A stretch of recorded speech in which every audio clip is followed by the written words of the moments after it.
بسم الله الرحمن الرحيم.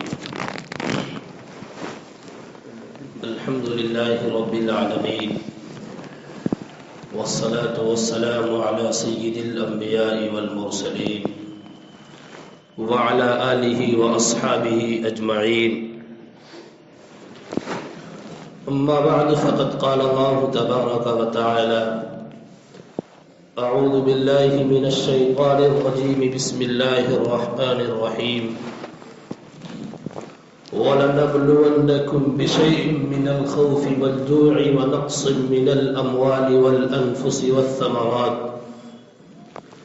وَبَشِّرِ الصَّابِرِينَ الَّذِينَ إِذَا أَصَابَتْهُمْ مُصِيبَةٌ قَالُوا إِنَّا لِلَّهِ وَإِنَّا إِلَيْهِ رَاجِعُونَ أُولَئِكَ عَلَيْهِمْ صَلَوَاتٌ مِّن رَّبِّهِمْ وَرَحْمَةٌ وَأُولَئِكَ هُمُ الْمُهْتَدُونَ. صدق الله العلي العظيم. قال النبي صلى الله عليه وسلم: لا تحاسدوا ولا تباغضوا ولا تدابروا ولا تقاطعوا وكونوا عباد الله إخوانا، او كما قال عليه الصلاة والسلام. شدت غم سے نہ گھبرا اے جگر، شدت غم سے نہ گھبرا اے جگر، ایسی بھی کوئی شام ہے جس کی صبح نہ ہو. شدت غم سے نہ گھبرا حصول کامیابی میں کہ شاخ گل پہ گل آنے سے پہلے خار آتا ہے. محترم حضرات، دوگانے جمعہ ادا کرنے والے فرزندان توحید،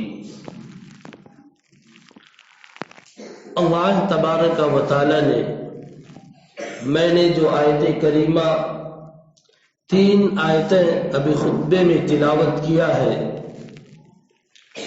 اللہ تبارک و تعالی نے مسلمانوں کے، مومنوں کے حالات کو بیان کیا کہ تم پر ایسے بھی حالات آئیں گے، تمہاری اس طریقے سے آزمائش ہوگی، تمہارا اس طریقے سے امتحان لیا جائے گا. اس وقت تمہیں کیا کرنا ہے، اس وقت تمہارا رد عمل کیا ہو، اللہ تبارک و تعالی نے اس کو بھی بیان فرمایا ہے کہ اس وقت تمہارا رد عمل کیا ہونا چاہیے. اور اللہ کے رسول صلی اللہ علیہ وسلم نے بھی اپنی تعلیمات احادیث مبارکہ کے اندر جا بجا بہت سارے مقامات پر ہدایات جاری فرمائی ہے کہ اگر تمہارے سامنے ایسے حالات ہو تو تمہیں کیسے رہنا ہے، اگر تمہارے سامنے کے حالات اس طریقے سے ہو تو تمہیں زندگی کیسی گزارنی ہے. لقد كان لكم في رسول الله اسوة حسنہ. اللہ کے رسول صلی اللہ علیہ وسلم کی زندگی مومنوں تمہارے لیے بہترین اسوہ ہے، بہترین نمونہ ہے، بہترین آئیڈیل ہے. اس کو اپناؤ گے، اس کو اختیار کرو گے، اس کے مطابق زندگی گزارو گے، کامیاب و کامران ہو جاؤ گے. اور اگر اس سے ہٹ کر چلو گے، اس سے اعراض کرو گے، اس سے منہ موڑو گے تو سن لو، خلاف راہ پیغمبر قدم جو بھی اٹھائے گا، خلاف راہ پیغمبر قدم جو بھی اٹھائے گا کبھی رستہ نہ پائے گا، کبھی منزل نہ پائے گا. منزل مقصود تک پہنچنا چاہتے ہیں، منزل مقصود تک رسائی چاہتے ہیں، اللہ کے رسول صلی اللہ علیہ وسلم کے دامن کو مضبوطی کے ساتھ تھامنا ہے. 2 جہاں کی کامیابی گر تجھے درکار ہے، تھام لے دامن ان کا، محمد جن کا نام ہے صلی اللہ علیہ وسلم. آپ صلی اللہ علیہ وسلم کی زندگی اور آپ صلی اللہ علیہ وسلم کے اوپر کیسے حالات آئے پڑھیں تو سیرت طیبہ کے اندر، اور آپ صلی اللہ علیہ وسلم پر جو حالات آئے، سلام اس پر جو سچائی کی خاطر دکھ اٹھاتا تھا، سلام اس پر جو بھوکا رہ کر بھی اوروں کو کھلاتا تھا، سلام اس پر کہ جس کے گھر نہ چاندی تھی نہ سونا تھا، سلام اس پر کہ ٹوٹا بوریا جس کا بچھونا تھا، سلام اس پر کہ جس نے کھول دی مشقیں اسیروں کی، سلام اس پر کہ جس نے جھولیاں بھرتی فقیروں کی، جو سچائی کی خاطر دل اٹھاتا تھا، لوگوں کو سمجھاتا بھی تھا، لوگوں کو بتلاتا بھی تھا کہ اے لوگوں اس راستے پر چلو گے کامیاب و کامران ہوگے، اس راستے پر چلو گے تمہیں ہدایت ملے گی، اس راستے پر چلو گے دنیا میں بھی سرخروئی ملے گی اور آخرت میں بھی کامیابی ملے گی۔ لیکن اتنے سارے بھلائی کرنے کے باوجود قوم کی طرف سے جو انعام ملتا، قوم کی طرف سے جو انعام ملتا، اللہ اکبر، کہ اس کو پڑھتے ہوئے کلیجے منہ کو آنے لگتے ہیں۔ کبھی راستے میں کانٹے بچھائے گئے تو کبھی آپ صلی اللہ علیہ وسلم کو قتل کرنے کی سازش کی گئی، طرح طرح سے آپ صلی اللہ علیہ وسلم کو پریشان کیا گیا، لیکن آپ صلی اللہ علیہ وسلم کا طریقہ اور آپ صلی اللہ علیہ وسلم کی عادت کیا تھی؟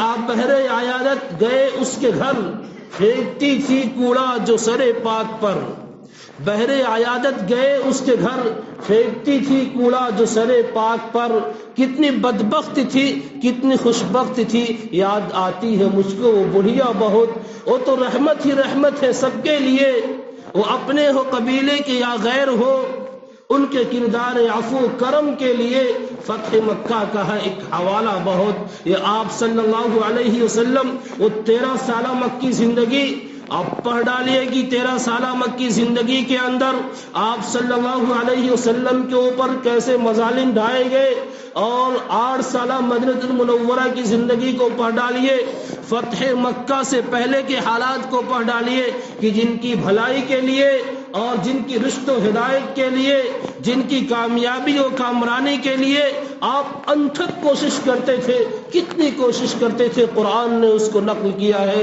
لعلک باخع نفسک علی آثارہم ان لم یؤمنوا بہذا الحدیث اسفا، کہ اگر یہ لوگ آپ کی بات پر ایمان نہیں لائیں گے، اگر یہ لوگ آپ کی تعلیمات جو آپ ان کو بتلا رہے ہیں اس پر ایمان نہیں لائیں گے، تو آپ اندر سے اس قدر غمگین اور اس قدر رنجیدہ خاطر ہوتے ہیں، ایسا لگتا ہے کہ آپ اپنی جان سے بھی ہاتھ دھو بیٹھیں گے۔ قرآن نے یہ آپ صلی اللہ علیہ وسلم کے اس کڑھن کو، اس درد و کرب کو انتہائی آخری درجے کے بیان کیا ہے کہ وہ آخری درجہ ہوتا ہے کہ آدمی درد و کرب کے اندر، کڑھن کے اندر اپنی جان تک بھی بازی لگا دے اور جان تک اس میں ہار جانے کی کامیابی تصور کرے۔ قرآن نے کہا فذکر انما انت مذکر لست علیہم بمسیطر، اور آپ صلی اللہ علیہ وسلم پر حالات کس قدر خطرناک اور کیسے کشیدہ تھے کہ حضرت ابو طالب بسا اوقات پہرہ داری کے لیے اور آپ کی حفاظت کے لیے نوجوانوں کو بھی مامور کیا کرتے تھے۔ جب تک یہ سورت مائدہ کی یا ایھا الرسول بلغ ما انزل الیک من ربک وان لم تفعل فما بلغت رسالته واللہ یعصمک من الناس واللہ یعصمک من الناس، اللہ آپ کی لوگوں سے حفاظت کرے گا۔ جب تک یہ آیت نازل نہیں ہوئی تھی بہت سارے صحابہ کرام از خود آپ صلی اللہ علیہ وسلم کے گھر کا پہرہ دیا کرتے تھے اور آپ صلی اللہ علیہ وسلم کی حفاظت کے لیے باہر جاگا کرتے تھے، لیکن جب یہ آیت نازل ہو گئی اور واللہ یعصمک من الناس، حفاظت کی گارنٹی بھی آ گئی، اللہ کے رسول صلی اللہ علیہ وسلم نے فرمایا جاؤ، جا کر کے اپنے کاموں میں لگو، اللہ تبارک و تعالیٰ نے حفاظت کی ذمہ داری بھی لی ہے، واللہ یعصمک من الناس سند بھی دے دی ہے۔ اور اس سے پہلے چلے جائے حضرت نوح علیہ السلام کی زندگی کو پڑھ ڈالے۔ حضرت نوح علیہ السلام 950 سال تک قوم کو سمجھاتے رہے کہ آ جاؤ اللہ تبارک و تعالیٰ کی عبادت کرو، ایک اللہ کو مانو، لیکن قوم کی طرف سے کیا انعام ملتا؟ بسا اوقات سنگ باری بھی کی جاتی اور طرح طرح سے جملے کسے جاتے، اور جب وہ کشتی بنانے لگے، حضرت نوح علیہ السلام جب قوم گزرتی تو قوم مذاق اڑاتی، کیا اس کشتی کو آپ ریت پر چلائیں گے؟ کیا اس کشتی کو آپ پہاڑوں پر چلائیں گے؟ اس کشتی کو آپ جنگلوں میں چلائیں گے؟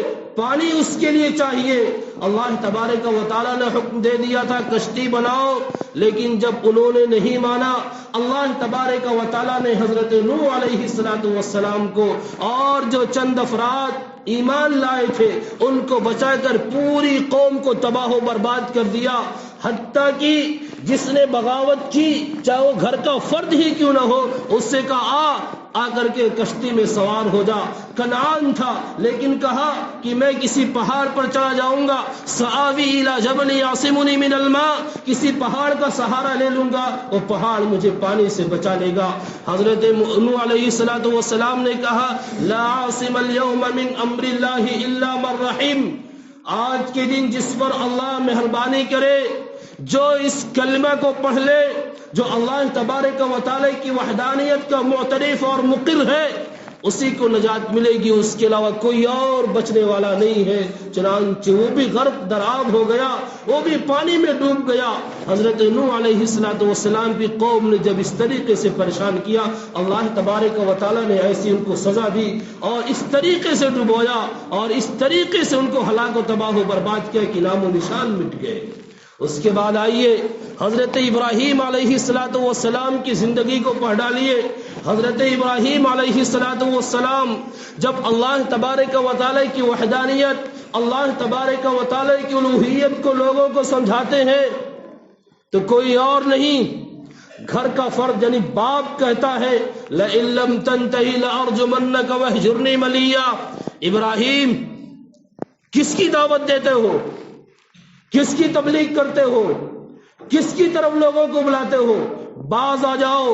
ایک باپ اپنے بیٹے کو کہہ رہا ہے لئن لم تنتہی لأرجمنک وہجرنی ملیا، اگر باز نہیں آؤ گے سنگسار کر دوں گا، پتھر مار مار کر کے ہلاک کر دوں گا۔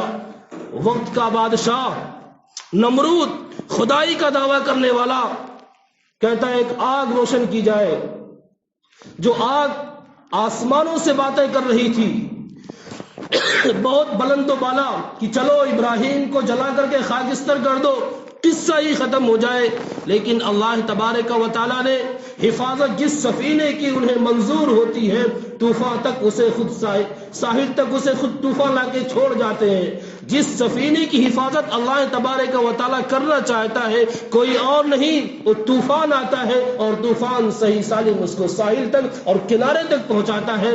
اللہ تبارک و تعالیٰ نے حضرت ابراہیم علیہ السلام کی حفاظت کی، اور وقت کا بادشاہ خدائی کا دعویٰ کرنے والا اللہ تبارک و تعالیٰ نے ایسی عبرتناک سزا دی، ایسی عبرتناک سزا دی کہ جب تک وہ جوتا کھاتا تھا سکون رہتا، اور جوتا اس کے سر سے ہٹتا پھر وہ پریشانی میں مبتلا ہو جاتا۔ حضرت یوسف علیہ السلام جن کے باپ بھی نبی ہے، دادا بھی نبی ہے اور پردادا بھی نبی ہے، خود بھی نبی ہے، لیکن آزمائش کی چکی میں اور امتحان و ابتلا کے کتنے مراحل سے گزرے ہیں۔ کبھی غلام بنائے گئے، کبھی بازار میں بیچے گئے، اور کبھی قید خانے کی صحبتیں برداشت کی، لیکن اللہ تبارک و تعالی نے وہ اونچا مقام عطا کیا، انہ من یتقی ویصبر فإن اللہ لا یضیع اجر المحسنین۔ یہ مقام و مرتبہ وہ تقوی خداوندی، اللہ تبارک و تعالی کا در اور صبر کی بنیاد پر ملا ہے۔ اللہ تبارک و تعالی اچھے کام کرنے والوں کے اجر کو ضائع نہیں کرتا۔ انہ من یتقی ویصبر، جو اللہ تبارک و تعالی سے ڈرتا ہے اور صبر کرتا ہے، ثابت قدم رہتا ہے، اللہ تبارک و تعالی اسے کامیاب و کامران کرتا ہے۔ حضرت موسیٰ علیہ السلام پڑھیے اس وقت کے بادشاہ کے حالت کو۔ فرعون انا ربکم الاعلی کا دعویٰ کرنے والا، وہ بنی اسرائیلیوں کو وہ بیگاری پر رکھتا تھا، اور ان سے مشقت کا کام لیتا تھا اور ٹیکس بھی وصول کرتا تھا. اگر کوئی شام کو مطلوبہ ٹیکس نہیں دیتا تو اس کے ہاتھ اس کے گردن سے بندھوا دیتا تھا. اس طریقے سے وہ ظلم کرتا تھا. اور ظلم کی اس وقت انتہا ہو گئی جب اس نے خواب میں دیکھا کہ ملک شام بیت المقدس سے ایک آگ اٹھتی ہے. وہ آگ آ کر کے فرعونیوں قبطیوں پر گرتی ہے اور ان کے پورے مکانوں کو جلا کر خاکستر کر دیتی ہے. نجومیوں نے بتلایا ایک ایسا بچہ پیدا ہونے والا ہے جو تمہارے حکومت کی اینٹ سے اینٹ بجا دے گا، جو تمہارے حکومت کا خاتمہ کر دے گا. اس نے بچوں کو بھی قتل کرنا شروع کر دیا. لیکن اللہ تبارک و تعالی جسے محفوظ رکھنا چاہتا ہے، اللہ تبارک و تعالی جسے بچانا چاہتا ہے، تمام تر وسائل ہو اور تمام تر چیزیں بھی موجود ہو، قوت بھی ہو، آلات بھی ہو، اسباب بھی ہو، لیکن اللہ تبارک و تعالی انہی کے گھر میں پال کے دکھا دیتا ہے کہ دیکھو جس کے لیے تم نے ہزاروں بچوں کا قتل کیا وہ خود تمہارے یہاں پرورش پائے گا اور خود تم اس کے ہاتھ سے اور اسی کے سامنے تمہاری ہلاکت ہوگی. چنانچہ یہی ہوا. حضرت موسیٰ علیہ السلام اسی راستے سے گزر جاتے ہیں اور فرعون اس راستے پر پہنچتا ہے. دریا کا پانی آپس میں مل جاتا ہے اور سب کو تباہ و برباد کر دیتا ہے. ایک قوم وہ بھی گزری ہے جو کہتی تھی من اشد منا قوہ، مجھ سے زیادہ طاقتور کون ہے؟ یعنی روئے زمین کے سب سے بڑے طاقتور ہے کہ ہم سے زیادہ طاقتور کوئی نہیں ہے. ہم تو پہاڑوں کو تراش کر گھر بنا لیتے ہیں، ہم تو ان پتھروں کے اندر مکانات تعمیر کر لیتے ہیں. اللہ تبارک و تعالیٰ نے کہا اچھا من اشد منا قوہ. 7 دن اور 8 دن اور 7 راتوں تک جب تیز ہوائیں چلی ہیں اور جب وہ مر کر کے پڑے ہیں، اس طریقے سے قرآن نقل کرتا ہے کأنہم اعجاز نخل خاویہ، وہ اس طریقے سے گرے پڑے تھے، وہ ان کی لاشیں اس طریقے سے معلوم ہوتی تھی جیسے کھجور کے تنے اور کھجور کے پیڑ زمین پر پڑے ہوئے ہو. جنہوں نے کہا من اشد منا قوہ، کچھ طاقت کے نشے میں مست ہو کر کے وہ فرعون و حامان ہو، وہ قارون ہو، جنہوں نے کہا انما اوتیت علی علم عندی، یہ خزانہ میرے پاس ہے، کون مجھے تباہ و برباد کر دیتا ہے؟ اللہ تبارک و تعالیٰ نے کہا اس خزانے پر غرور. اور اس خزانے کا عالم کیا تھا؟ قرآن نے ان کی چابیاں اٹھانے والوں کے بارے میں ذکر کیا لَتَنُوءُ بِالْعُصْبَةِ أُولِي الْقُوَّةِ، کہ ایک طاقتور جماعت ان کی چابیوں کو لے کر کے چلتی پھر بھی وہ بوجھل ہو جاتی اور تھک جاتی تھی. اس کی چابیوں کا یہ حال تھا، خزانے کا عالم کیا ہوگا؟ لیکن اللہ تبارک و تعالیٰ نے جب اس غرور کو دیکھا اور تکبر میں مبتلا ہوئے فخسفنا به وبداره الارض، اس کو بھی دھسایا، اس کے خزانے کو بھی دھسایا. فما كان لهم من فئة ينصرونه من دون الله، کوئی جماعت نہیں آئی جو اللہ تبارک و تعالیٰ کے سامنے ان کی مدد کرے، اللہ تبارک و تعالیٰ کے بالمقابل کھڑے ہو کر کے ان کی نصرت کرے، کوئی جماعت نہیں آئی. اور اس طریقے سے آپ حالات پر ڈالیں جب دشمنوں نے یا من اشد منا قوہ کا نعرہ لگانے والوں نے اور ہم سے زیادہ طاقتور کون ہے، ہمارے پاس اکثریت ہے، اس اکثریت کی بنیاد پر ہم جو چاہے وہ فیصلہ کر لیں، ہم اس اکثریت کی بنیاد پر جو چاہے وہ بل پاس کر لیں، جو چاہے اور جس طریقے سے چاہے، جو ترمیم کرنا چاہے ہم وہ ترمیم کر لیں. لیکن یاد رکھیے اللہ تبارک و تعالیٰ کفر کے ساتھ تو حکومتوں کو برداشت کر لیتا ہے لیکن ظلم کے ساتھ حکومتوں کو برداشت نہیں کرتا ہے. جب ظلم پر اترتے ہیں، اور تاریخ نے دیکھا بھی ہے کہ جنہوں نے بھی ظلم کیا اللہ تبارک و تعالیٰ نے ان کا تختہ بھی الٹا ہے. ایسے حالات آئے تو گھبرانے کی ضرورت نہیں ہے. ایک مومن اور ایک منافق، ان دونوں کی مثال اللہ کے رسول صلی اللہ علیہ وسلم نے فرمائی کہ ایک مومن کی مثال اس کھیتی کی سی ہے جس کے درخت ادھر سے ادھر مائل ہوتے رہتے ہیں، ان کے اوپر آزمائشیں آتی رہتی ہیں، ان کے اوپر پریشانیاں اور تکالیف آتی رہتی ہیں، لیکن پھر بھی وہ باقی رہتے ہیں، نفع بخش ہوتے ہیں. اور منافق کی مثال درخت کی طرح ہوتی ہے جو ادھر سے ادھر ہلتا نہیں لیکن ایک بارگی اس کو جڑ سے کاٹ دیا جاتا ہے اور اس کا خاتمہ کر دیا جاتا ہے. اگر ایسے حالات آئے، ان حالات کا وعدہ اللہ تبارک و تعالیٰ نے قرآن میں کیا ہے کہ تمہارے اوپر ایسے حالات آئیں گے. وَلَنَبْلُوَنَّكُمْ بِشَيْءٍ مِّنَ الْخَوْفِ، کبھی ایسا ہوگا کہ تمہارے اوپر خوف ہراس کو مسلط کیا جائے گا، کبھی تم کو ڈرایا اور دھمکایا جائے گا، کبھی تمہیں اس بات کی دھمکی دی جائے گی کہ دیکھو ہم تمہیں اس وطن سے نکال لیں گے، ہم تمہیں تمہارے گھروں سے بے گھر کر دیں گے، ہم تمہیں تمہارے گھروں سے دور کر دیں گے۔ یہ کوئی آج کا نیا نہیں ہے، یہ بہت پرانا کافروں کا وتیرہ اور کافروں کی دھمکیاں رہی ہیں، لیکن اللہ تبارک و تعالیٰ نے فرمایا کہ اس طریقے سے رہو گے کوئی کچھ نہیں کرے گا۔ وقال الذين كفروا لرسلهم لنخرجنكم من ارضنا او لتعودن في ملتنا فاوحى اليهم ربهم لنهلكن الظالمين۔ کافروں نے اپنے رسولوں سے کہا، اللہ تبارک و تعالیٰ نے ان حالات کا تذکرہ کیا کہ کافروں نے اپنے رسولوں سے کہا، یعنی ہر نبی کے ساتھ کافر اور مشرک جو تھے انہوں نے کہا لَنُخْرِجَنَّكُم مِّنْ أَرْضِنَا۔ حضرت شعیب علیہ السلام نے جب کلمے کی دعوت دی اور کہا کہ دیکھو ادھر آ جاؤ اور ناپ تول میں کمی نہ کیا کرو، عدل و انصاف کے ساتھ معاملہ کیا کرو، حضرت شعیب علیہ السلام سے ان کی قوم نے کہا اے شعیب ہم تو تجھے اپنی قوم کا بڑا معزز بڑا عقل مند سمجھتے تھے، یہ تو نے کس چیز کی تبلیغ کرنا شروع کر دی، تو نے کیا لوگوں کو سمجھانا شروع کر دیا۔ لَنُخْرِجَنَّكُم مِّنْ أَرْضِنَا۔ کافروں نے رسولوں سے کہا کہ دیکھو باز آ جاؤ، لَنُخْرِجَنَّكُم مِّنْ أَرْضِنَا، ورنہ ہم تمہیں اپنی زمین سے نکال دیں گے، ورنہ ہم تم کو اپنے وطن سے نکال دیں گے، أَوْ لَتَعُودُنَّ فِي مِلَّتِنَا، یا ہے کہ تم گھر واپسی کر لو یعنی ہمارے مذہب میں چلے آؤ۔ انہوں نے یہ کہا لَنُخْرِجَنَّكُم مِّنْ أَرْضِنَا، ایک دھمکی تو یہ دیتے تھے کہ اپنے اس دعوت سے باز آ جاؤ ورنہ ہم تمہیں اپنی زمین سے نکال دیں گے۔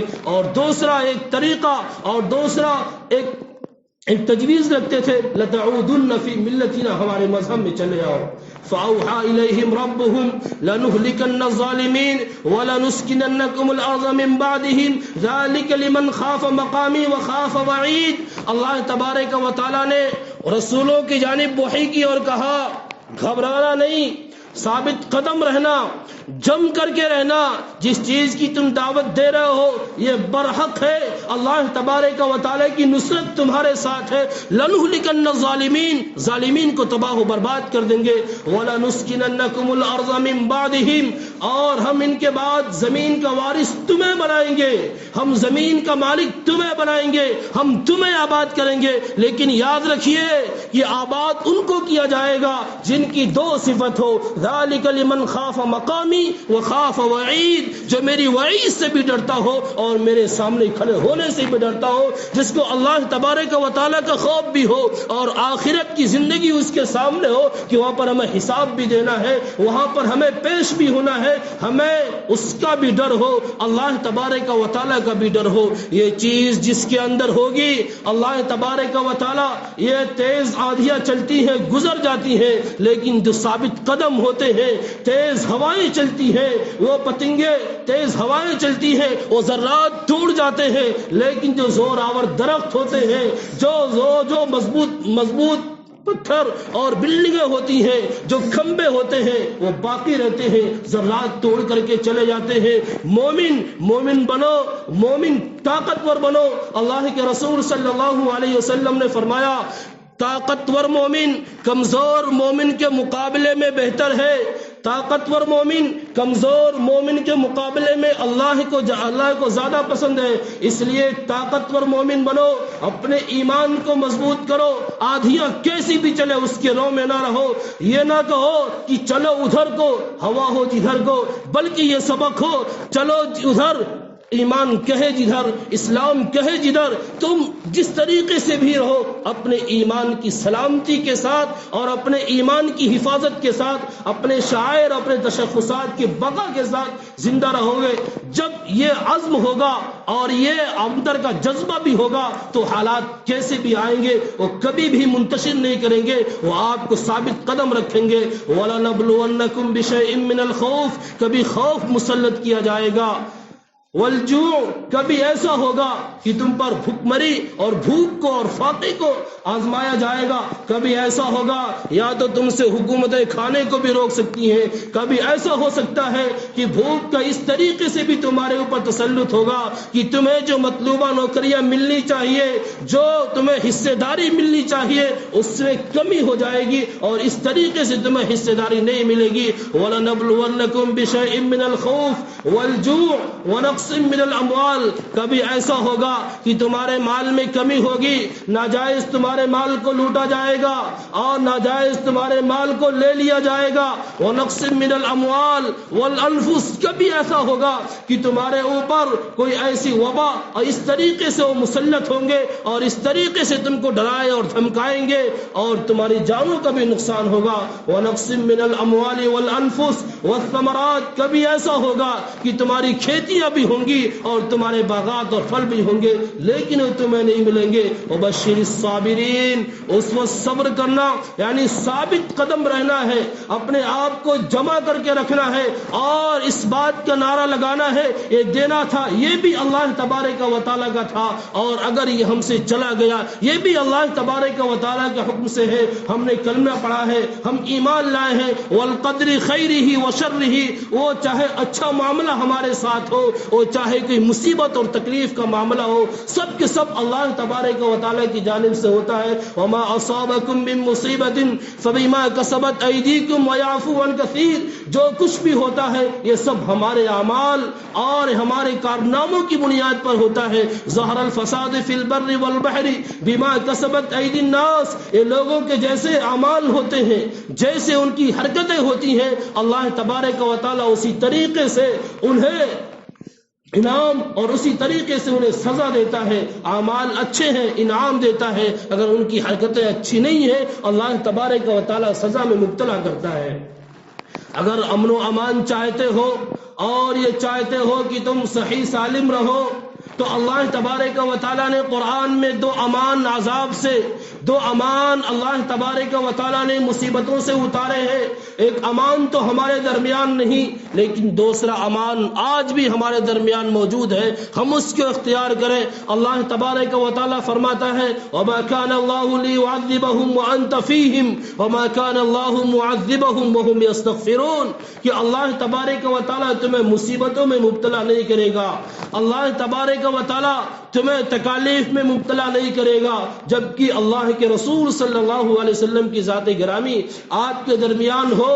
اور دوسری وما كان الله معذبهم وهم يستغفرون، اور اللہ تبارک و تعالیٰ تمہیں عذاب نہیں دے گا، اللہ تبارک و تعالیٰ مصیبتوں میں مبتلا نہیں کرے گا جبکہ وہ استغفار کی کثرت کرتے رہیں، جبکہ وہ توبہ و استغفار کرتے رہیں، اپنے گناہوں پر ندامت اختیار کرتے رہیں.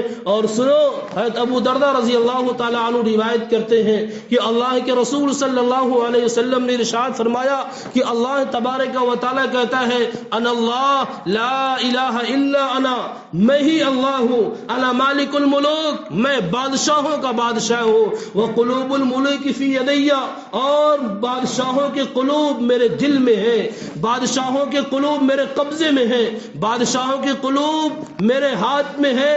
سنو، اگر تم لوگ میری اطاعت کرو گے، اگر تم لوگ میری فرما برداری کرو گے، میرے حکموں کی تابع داری کرو گے، حولت قلوب ملوکہم علیہم بالرأفت والرحمہ، تو میں تمہارے بادشاہوں کے قلوب کو رحم اور مہربانی سے بھر دوں گا. وہ تمہارے ساتھ اچھا سلوک کریں گے، وہ تمہارے ساتھ مہربانی کریں گے، وہ تمہارے ساتھ عدل و انصاف کا معاملہ کریں گے. لیکن اگر تم لوگ نافرمانی کرو گے، اگر تم لوگ میرے احکامات پر عمل نہیں کرو گے تو میں ان کے قلوب کو اور ان کے دلوں کو سختی سے بھر دوں گا، ان کے دلوں کے اندر تمہارا غصہ ڈال دوں گا، اور پھر اس کے بعد وہ تم کو طرح طرح کے عذاب میں اور طرح طرح کی مصیبتوں سے پریشان کریں گے، طرح طرح کی تکالیف تم پر ڈالیں گے. اور جب یہ حالت ہو جائے فلا تشغلوا انفسکم علی الدعاء علی الملوک، اس وقت بادشاہوں کو بد دعا دینے میں اپنا وقت ضائع مت کرنا، اس وقت بد دعا میں مت لگنا. لیکن کس میں لگنا؟ ولکن اشغلوا انفسکم بالذکر والدعاء والتضرع، لیکن اس وقت تم لوگ ذکر میں لگنا، دعا میں لگنا، آہوزاری میں لگنا، اللہ تبارک و تعالیٰ کو یاد کرنا، حکموں کی تابعداری کرنا. یعنی اگر حالات اس طریقے سے ہو تو ہمیں سب سے پہلے اپنے حالات کا جائزہ لینا چاہیے کہ آیا آج ہم بھی مسلمان، ہم بھی وہی کلمہ پڑھنے والے، ہم بھی وہی قرآن لے کر کے چلنے والے، اسی قرآن کی تلاوت کرنے والے، لیکن کیا ہو گیا کہ آج ہم کو طرح طرح سے ستایا جا رہا ہے، ہمارے عرصہ حیات کو تنگ کیا جا رہا ہے، طرح طرح سے قانون میں ترمیم کر کے مسلمانوں کو خاص طور سے پریشان کرنے کی کوشش کی جا رہی ہے. حضرت ثوبان رضی اللہ تعالی عنہ کی روایت ہے، اللہ کے رسول صلی اللہ علیہ وسلم ارشاد فرماتے ہیں کہ اللہ تبارک و تعالی دشمنوں کو تم پر مسلط کر دے گا اور وہ لوگ تمہارے اوپر اس طریقے سے ٹوٹیں گے جس طریقے سے کھانے والے پیالوں پر ٹوٹ پڑتے ہیں. تو صحابہ کرام نے پوچھا ومن قلت نحن یومئذ، کیا اللہ کے رسول اس دن ہم تعداد میں کم ہوں گے؟ فرمایا نہیں، تم تعداد میں کم نہیں ہوگے، ولکنکم غثاء کغثاء السیل، لیکن تمہاری حالت اس سمندر کی جھاگ کی مانند ہوگی کہ ایک تیز ہوا چلتی ہے اس کو ختم کر دیتی ہے. تو کیا ہوگا؟ اللہ تبارک و تعالیٰ کیا کرے گا؟ اللہ کے رسول صلی اللہ علیہ وسلم ارشاد فرماتے ہیں اللہ تبارک و تعالیٰ تمہارے دلوں سے تمہارا خوف تمہارے دشمن کے دلوں سے نکال دیں گے اور تمہارے اندر یہ وہن کی وجہ سے ہوگا. صحابہ کرام نے پوچھا وہن کیا ہے؟ اللہ کے رسول صلی اللہ علیہ وسلم نے فرمایا حب الدنیا و کراہیت الموت، یہ تم پر جو حالات آئیں گے کہ وہ کم ہونے کے باوجود تمہارے اوپر حملہ آور ہوں گے، وہ کم ہونے کے باوجود تمہارے حالات پر اور تمہاری زندگی کو تنگ کریں گے، تمہاری زندگی کے حیات اور عرصہ حیات کو تنگ کریں گے. کیوں؟ تمہارے اندر دنیا کی محبت زیادہ ہوگی اور تم موت کو ناپسندیدہ سمجھو گے. حب الدنیا و کراہیت الموت، یہ دنیا کی محبت اور موت کی ناپسندیدگی کی وجہ سے ہوگا. دنیا میں مشغول ہو گئے، اللہ تبارک و تعالیٰ کو بھول گئے، موت کی تیاری نہیں کی. موت ہر ایک کو آنی ہے، تحفۃ المؤمن الموت، مومن کا تحفہ تو موت ہے. تو حب الدنیا و کراہیت الموت جب تمہارے اندر ہوگی، دنیا کی محبت اور موت کی ناپسندیدگی، موت کو ناپسند سمجھنا، تو اللہ تبارک و تعالیٰ تمہارے دشمنوں کے اندر سے تمہارے خوف کو نکال دے گا. لیکن اگر تمہیں دنیا کی محبت اتنی نہیں ہے، تم موت کو محبوب بھی سمجھتے ہو، تم موت کو پیارا بھی سمجھتے ہو، جس طریقے سے صحابہ کرام نے کہا تھا جب وہ نکلے کہ ہمیں موت اللہ کے راستے میں اس طریقے سے محبوب ہے جس طریقے سے تمہیں شراب پینا محبوب ہوتا ہے. اللہ تبارک و تعالیٰ نے اس کی وجہ سے چونکہ وہ موت کو محبوب سمجھتے تھے اور موت کا پیالہ پیتے ہوئے کوئی جھجک محسوس نہیں کرتے تھے، اللہ تبارک و تعالیٰ نے بڑی بڑی سپر پاور طاقتوں کو لا کر پیروں میں رکھ دیا اور ان کے زیر نگی کر دیا.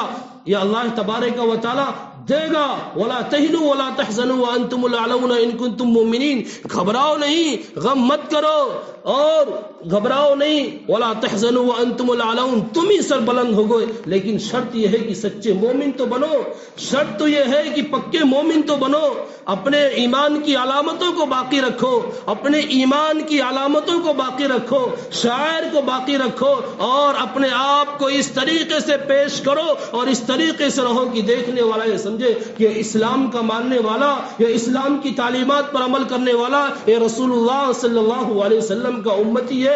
آج ہماری تعداد کہیں بیٹھے بہت کم نظر آتی ہے اور جب تعداد کم ہوتی ہے اس وقت کوئی بھی آ کر کے حملہ کر دے گا اور کوئی بھی آ کر کے پکڑ لے گا. لیکن اگر ہم اپنے ایمان کے ساتھ اور ایمان شاعر کے ساتھ زندہ رہیں تو ہماری تعداد بھی زیادہ ہوگی اور کثرت کا بھی ایک اثر پڑتا ہے. سہارنپور کے قریب کا علاقے کا ایک واقعہ ہے کہ ایک مرتبہ غیر مسلموں نے وہاں کے مسلمانوں پر حملہ کرنے کی کوشش کی اور کہا کہ کل حملہ ہر حال میں کر دینا ہے، چڑھائی بھی کی. اس وقت وہاں کے ایک بڑے عالم تھے، وہ راتوں رات گئے اور سہارنپور آ کر کے انہوں نے بہت ساری ٹوپیاں خریدی اور تقریباً 5000 ٹوپیاں خریدی تھی اور گئے اور لے جا کر کے تقسیم کر دیا. کہا کل صبح کے وقت جب بھی کوئی گھر سے نکلے گا بلا ٹوپی اور کرتے پجامے کے کوئی نہیں نکلے گا، اور جب وہ ٹوپی لگا کر اور کرتا پجامہ پہن کر نکلے ہیں تو دشمنوں نے سوچا لگتا ہے راتوں رات کہیں اور سے فوج آ گئی، کل تو اتنے مسلمان نظر نہیں آ رہے تھے، وہ الٹے پاؤں واپس چلے گئے. ہم اپنے ایمان کو اور اپنے اسلام کی علامتوں کو تو باقی رکھے، ان علامتوں کو باقی رکھیں گے اللہ تبارک و تعالی ہماری حفاظت کرے گا، اور جو خوف دشمنوں کے دلوں سے نکلا ہوا ہے وہ خوف بھی ان کے دلوں میں واپس آئے گا۔ شرط یہ ہے کہ ہم آج بھی اپنے ایمان پر باقی رہیں اور اپنے ایمانی شعائر کے ساتھ زندہ رہیں، ایمانی علامتوں کے ساتھ نکلیں۔ اللہ تبارک و تعالی ہم سب کو پورے تشخصات کے ساتھ زندہ رہنے کی توفیق عطا فرمائے۔ آمین وآخر دعوانا الحمدللہ رب العالمین۔